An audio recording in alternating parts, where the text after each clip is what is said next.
It's time, my loves. It's time to finally record a new episode of Priska's Diary.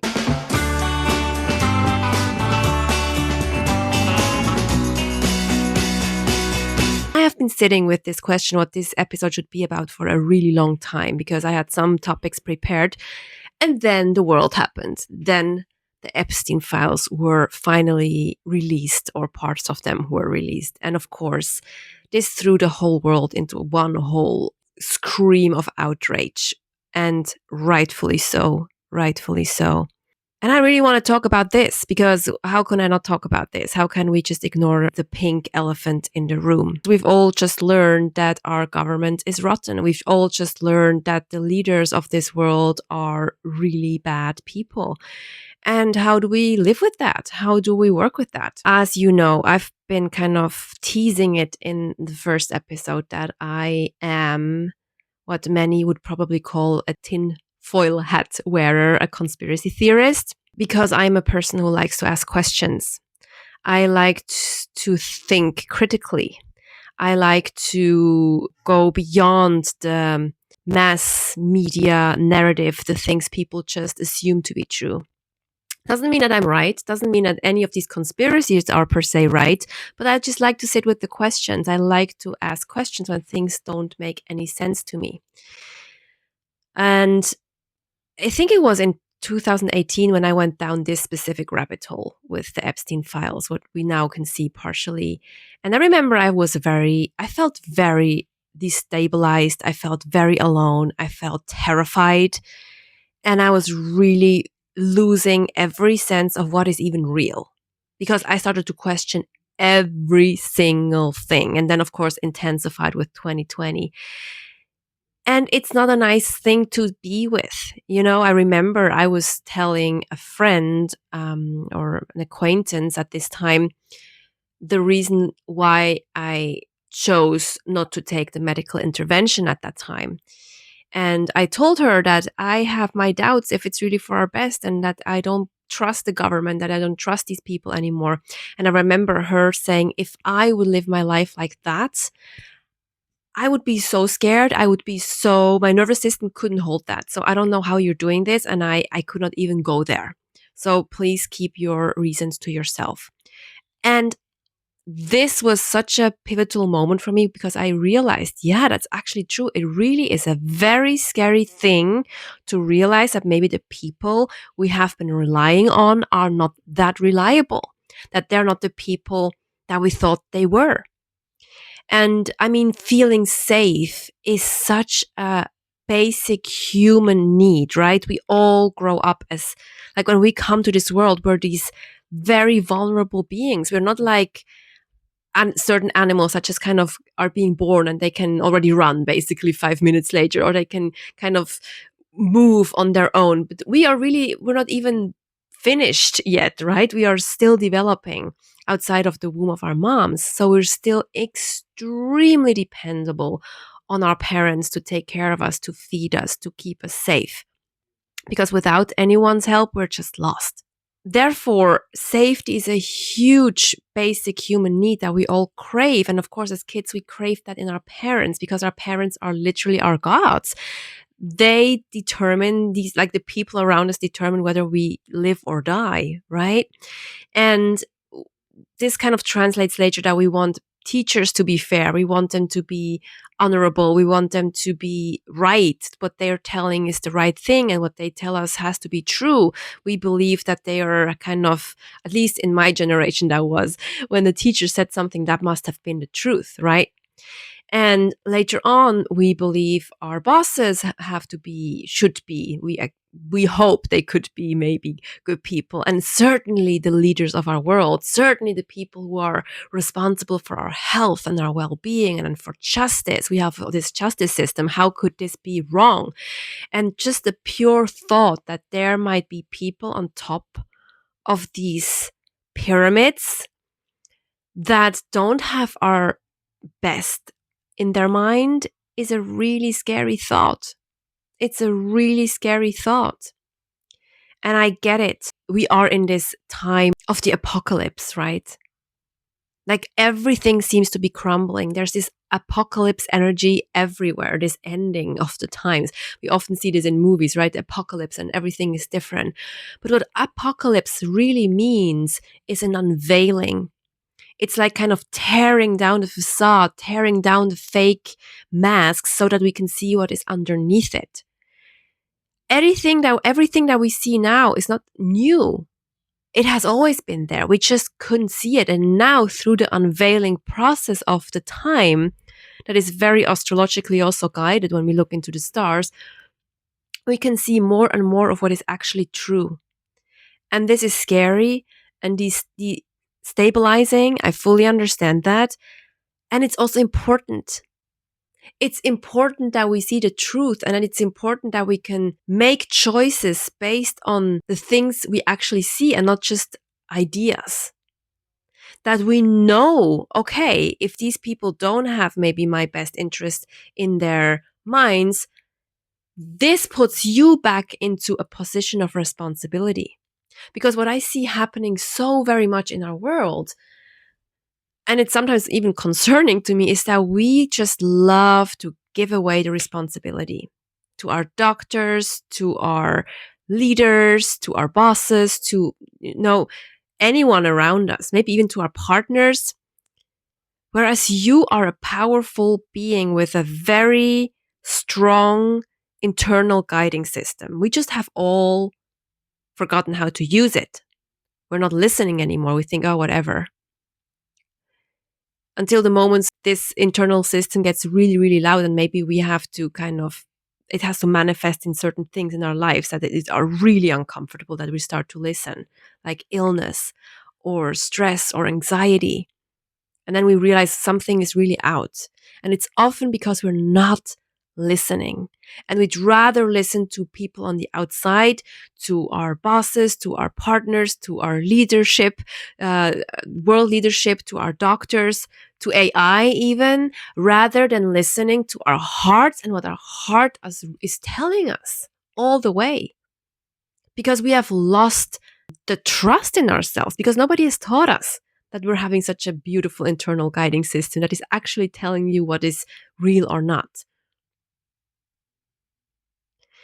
And it's important that we start to take back this responsibility, to take back this sovereignty, to have questions. If the doctor is saying something, it's not about dismissing them, but if it doesn't sit well with you, maybe you want to ask a different doctor, or a doctor with a different kind of background. Because also so many doctors also have their or also therapists, and this goes to everyone that is involved in health or in any area actually of your life. They only have learned a specific way to do things, and they always speak from their perspective. My doctor, for example, has never once asked me about my nutrition. They just don't ask that because most doctors don't have a background in nutrition.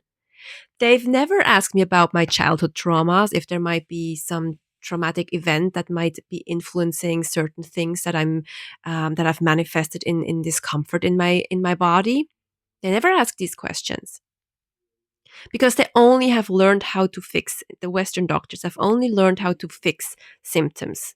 And also, of course, there are great doctors who have so many more modalities adapted in their practice. But I'm just talking about the general doctors, for example. Again, they're so important. I'm having so much gratitude for all the doctors and nurses and people in the medical system. Nowadays, it's a crazy world with so much pressure and so much work to do. But again, there are limits. So if, for example, a doctor tells you you're untreatable, what they're actually saying is, I don't know how to treat this. I have come to the end of what I've known to be true. So they just tell you you're untreatable. When in fact, maybe if you would go to a Chinese doctor, or if you would go to a naturopath or to a trauma therapist, they would see, okay, we can work on that, and maybe pull another string that all of a sudden brings healing.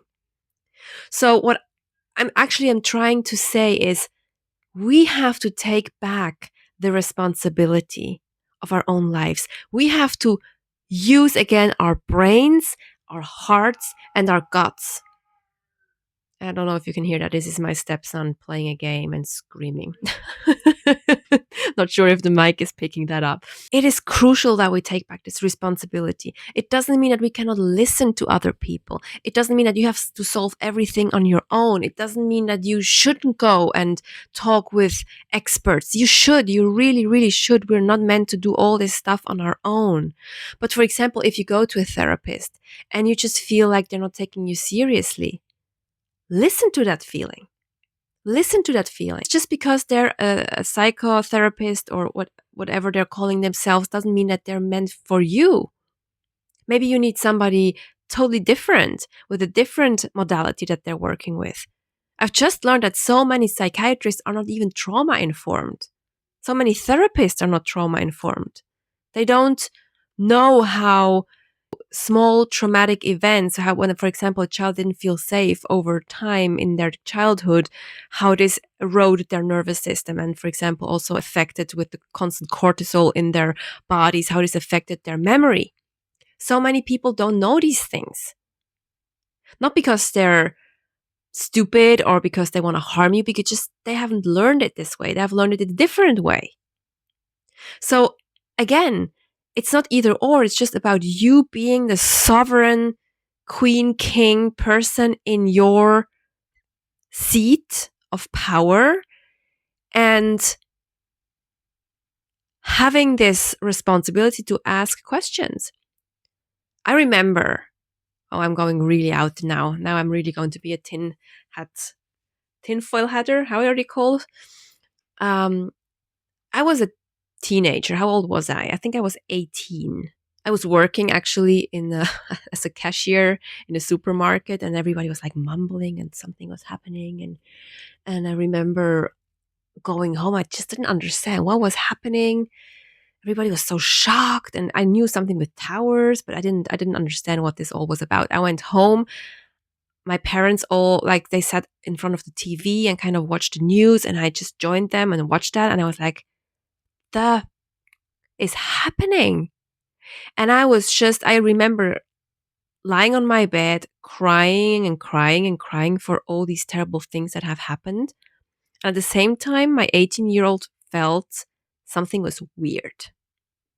And of course, I never looked into that anymore. I just felt something was weird because it felt weird that there's a plane flying up in there and then kind of the whole thing crushes down like that. I'm like, this doesn't make any sense in my mind. And I remember thinking, how could that happen? And only later in my life, in my adult life, really adult life, I then kind of realized, there are people out there who believe it was an inside job and there was something wrong. Again, I'm not claiming that I know what exactly happened. I'm not claiming that my theory is the truth. So I'm not even going to share my theory with you. But I just had a gut feeling that something was off. And we can have that in the big things that happen in the world, but also in the small things in our world. Because we can take it back as above, so below, as outside, so within. So also look where you give away your power in the small places. For example, just let your partner decide things, even though maybe they don't sit well with you. Or somebody tells you something and you just take them as truth, rather than asking more question to really have an inquiry about what is this really about. It's about coming back into your power. And I know so many people are struggling with that because power comes with responsibility and so many people don't want to have responsibility. But the thing is this, you are responsible for you. That's how it is. No parent is responsible for you anymore. No partner is responsible in that way. Of course, they are in some way. We're interdependent. It's not that they're not responsible at whatsoever for your feelings, but in the end, you are your person. You have it's almost like source, God, goddess, life, universe, however you want to see it. Nature came to you and gave you this life. Okay, can I entrust you with this person? In my case, it's Priska. With you, it's whatever your name is, right? And you will be with you for all your life. And you always have a chance to change things. I absolutely love this prayer. It's basically saying, let me change what I can change and accept the things I can change. But so many people just go into a passivity around that. They just think, oh, life will decide for me. And it will. Life always decides because life keeps happening. But there is a power within you where you have the capacity to change things. You can change things. And it's a beautiful thing that we have that. We have this free will. We can change things by naming them, by, for example, seeing, okay, I have this anxiety in my life. You have a choice whether you're just going to accept this anxiety or if you want to do something about it and search for solution and maybe also ask for guidance on that path for a solution. And then life will guide you. It will. Again, if we learn to listen to our internal guiding system, we will be led. You will know what feels right or what feels wrong, what feels icky and what feels great. And I know sometimes we first have to heal our nervous systems, because if our nervous systems are so fried and we just feel afraid of everything, it's really hard to heal this very subtle voice and not to mistake it just for trauma. The trauma voice can also have a very strong voice, right? As mostly a much louder voice than this intuition voice, because the trauma voice wants to keep us safe. So it's about life and death, even though maybe this is not applicable anymore in your adulthood, in your adult situation. Your trauma voice is still anchored when you were helpless and you really needed that support. And you have all these beliefs and constructs now that keep you in this place, that tell you all these stories that you're not capable, that people don't like you, that you are powerless. These are stories. This is not the truth. So I'm even challenging you to challenge your own truth, because sometimes we think that's true, but in fact, it's just a belief. Maybe it's just a trauma voice that keeps us in a safe place. And it should, because it's there for a reason, right? So it's about looking into that and kind of disentangling all of this and see, oh, this belongs here and that belongs there, so that you can stand in your power again. That is so crucial. It's so crucial. We have so many beliefs that keep us in a certain place that are not even true. Not everything you think is true. And I know this is a whole different can of worms I'm opening right now. Around 96% of what you perceive is unconscious. Only 4% is conscious. We have so many filters built in. Otherwise, we would be constantly overwhelmed with all the sounds and all the things we can see, all the things we can feel. So our brains are filtering things out that are not essential. And of course, if you had trauma as a child, of course, your filter will always be, oh, this could be danger, even though it's not danger anymore. But that back then it felt like danger, and now it still feels like danger, even though it's nothing bad. You could just close your laptop, or you could just leave the chat, or whatever it is that is causing stress within your system. So again, we have so many filters that determine what we believe, that determine how we experience life. And that's great news. And it's also bad news in one way, but it's actually great news because we have the power to change that when we look at it, when we're aware that there are different ways to look at life. And I know this seems to be far away from my original topic with the Epstein files, but in the end, it's all connected. It's about giving away our power to external stories, or also internal stories that we have been cultivating. Not because we're bad, not because we're wrong, not because we're stupid, but because this was a survival mechanism that we might no longer need right now. And the stories outside, also to realize, oh, these are stories too. They just tell us what they want us to know. They just tell us what they want us to know. This is not a coincidence that these files have been released now. They wouldn't have been released if they didn't want us to know. So again, ask the question, why would they want us to know that now? I don't have a final answer, but there's interesting question to ask, because I know that the media, this I really know, that the media is not, most of the media, I have to say, most of the media is not reporting what really happened. They are reporting the narrative certain people want us to see. And I know this because I've seen this. I've seen this happening.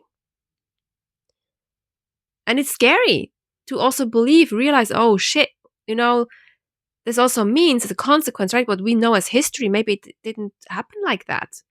Maybe we just wrote it down in the books because obviously history books are always written by the winners. But was it really like that? And then we realize, oh, wait a second, everything, we can now question everything. So what can we do about all of this? We can go into silence. I keep saying this. And it's also something I really have to do more, but I have become so much better. I take so much time to just sit in silence and be with my thoughts and be with my heart and be with my intuition.